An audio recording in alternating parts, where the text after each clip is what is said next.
Assalamualaikum warahmatullahi wabarakatuh. Saya Aditya Dwi Permana dari TI 21F akan mempresentasikan eh, PowerPoint tentang kontrol unit dari mata kuliah organisasi dan arsitektur komputer.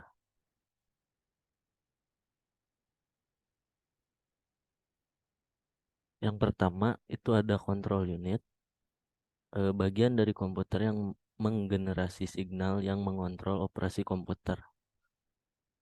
Tugas kontrol unit adalah mengontrol siklus mesin von Neumann. Yang ke satu, menjemput instruksi berikutnya yang akan dijalankan dari memori, menempatkannya dalam register instruksi atau IR, dan menambahkan increment visi untuk menunjukkan atau mengarahkan ke instruksi berikutnya yang ada dalam memori. Yang kedua, mendekode dan menjalankan instruksi yang baru saja dijemput. Selanjutnya, ada kebutuhan fungsional.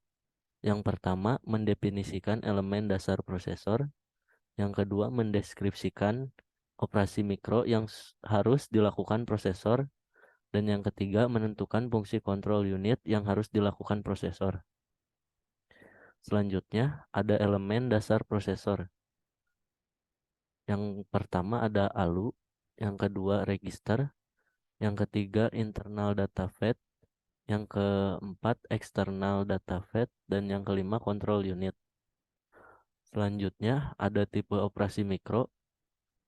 Tipe operasi mikro terbagi menjadi tiga, yaitu mendefinisikan elemen dasar prosesor, mendeskripsikan operasi mikro yang harus dilakukan prosesor, dan yang terakhir menentukan fungsi kontrol unit yang harus dilakukan prosesor. Selanjutnya ada fungsi kontrol unit. Yang pertama ada sequencing atau mengurutkan operasi, yaitu membuat sejumlah operasi CPU akan melalui urutan operasi tertentu. Dua, mengeksekusi atau membuat kinerja setiap operasi mikro selesai dengan menggunakan sinyal kontrol tertentu. Selanjutnya ada jenis sinyal kontrol. Yang pertama ada clock. Clock yaitu satu instruksi operasi mikro per siklus clock. Dan yang kedua ada instruction register atau opcode setiap instruksi dan menentukan instruksi mikro yang akan dilakukan.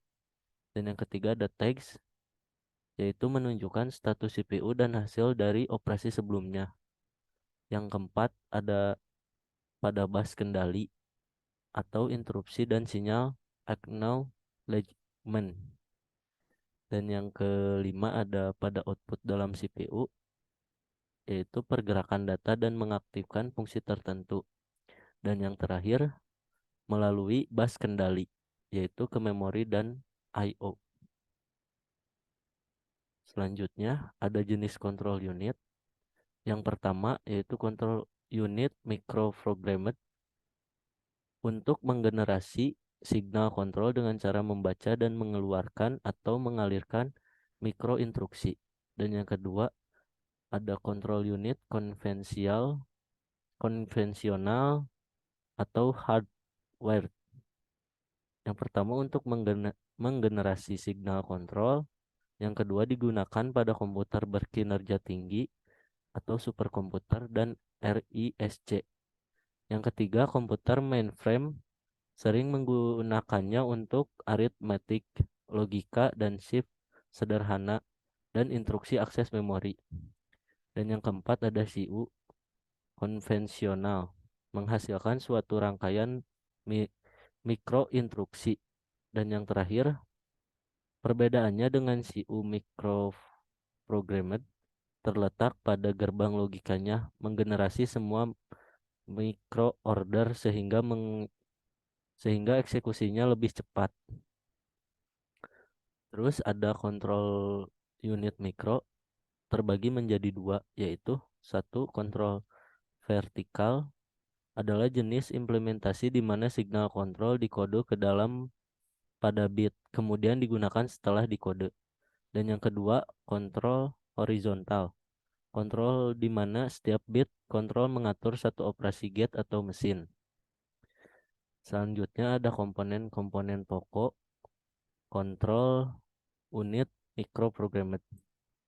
Yang pertama ada instruction register, menyimpan instruksi register mesin yang dijalankan. Yang kedua, control store berisi microprogrammed, terbagi menjadi tiga, yaitu yang pertama untuk semua instruksi mesin, yang kedua untuk startup mesin, dan yang ketiga untuk memprosesan interrupt. Yang ketiga ada address computing circuiting, menentukan alamat control store dari mikro instruksi berikutnya yang akan dijalankan.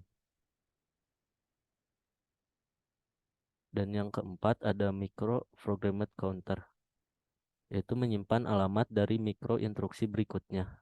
Yang kelima ada mikro instruksi buffer, yaitu menyimpan mikro instruksi tersebut selama dieksekusi. Dan yang terakhir yaitu keenam ada micro instruction decoder, menghasilkan dan mengeluarkan micro order yang didasarkan pada mikro instruksi dan opcode instruksi yang akan dijalankan.